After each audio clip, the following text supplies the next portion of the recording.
everyone, welcome to technologyglance. In today's video, I'm gonna show you how to clear hi5 cache. So let's get started. Begin by launching settings on your mobile device. In the search bar, type in apps and perform your search.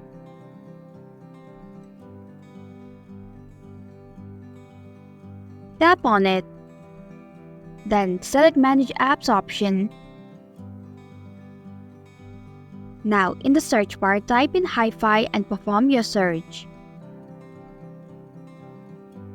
Tap on it. At the bottom of your screen, you will be able to find Clear Data option. Tap on it. And then tap on Clear Cache option. If you are sure, tap on the OK button. And this is how you can clear hi5 cache.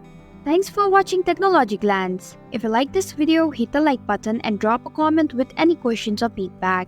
If you are new, subscribe and click the bell icon to stay updated on our future videos.